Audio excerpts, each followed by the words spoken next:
С именем Аллаха, хвала Аллаху, мир и благословение нашему пророку Мухаммаду, его семье, сподвижникам и тем, кто последовал за ними. Кто кого достойнее, мужчины женщин или женщины мужчин? Этот вопрос всегда затрагивает мужчин и женщин. В собрании мужчин звучит «мы лучше», в собрании женщин то же самое. Но на самом деле это не так.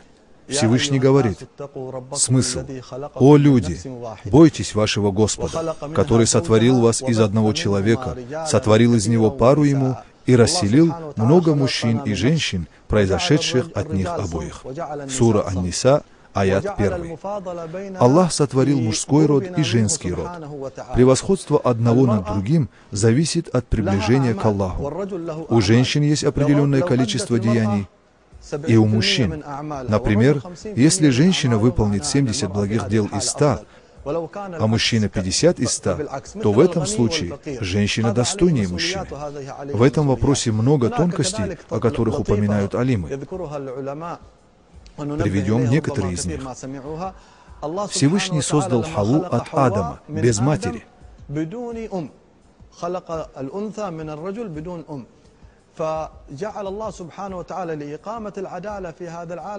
А также Ису, сына Марьям, без отца, чтобы была справедливость.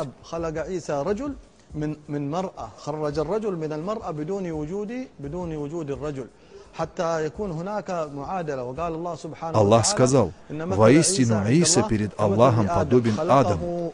Он сотворил его из праха, потом сказал ему: будь, и он стал». Вопрос здесь не в превосходстве и не в количестве дел, а в нашем положении перед Всевышним. Мы не хотим заниматься вечно этим вопросом. Мы хотим всего лишь занимать наше время выполнением обязанностей, которые возложил на нас Аллах. Мужчины говорят, что у них много забот, обеспечение семьи, разные трудности.